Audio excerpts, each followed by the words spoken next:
mo siya. Bata ko siya. Sino ang pumatay sa kanya? Huwag mo na balik rin ang mga pangyayari. Kaya nga ako naparito para hindi ka magutos sa mga bata mo na patayin ako.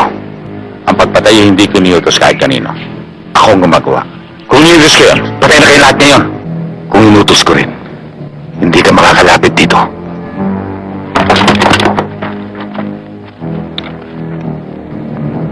Ano ba talaga gusto mo? Buwakin ang ino mo!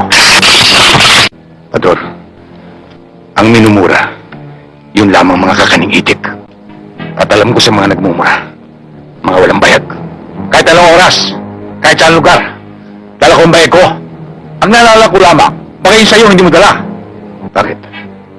Gusto mo bang makita? Halika sa loob. Talagang gusto mo makita? Ito. Katulad ng sinabi ko.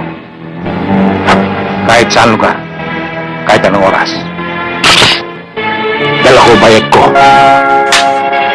Sige. Patunayan mo sa akin na marunong kang pumatay. At sa pagkakataong ito, wala tayong dapat idamay. Isa lang sa atin lalabas itong buhay. Tama, isa lang. Kaya damputin mo na yan. At may iiwan ang bagay sa Cavite para pakapitan ko sa talaba at maging patabaga sa tao.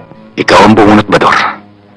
Dahil kung dito sa Cavite hindi ka marunong magsimba, sa Tondo pagsisimbahin kitang may bulak sa ilong. Damputin mo na yan para magkaroon ng silbi ang pagsusot ko ng itim.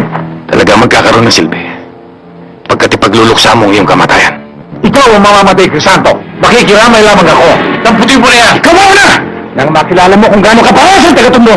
Ang pagkakilala ko sa taga-Tondo hindi marunong magkuntas. Katulad ng kapitay nyo.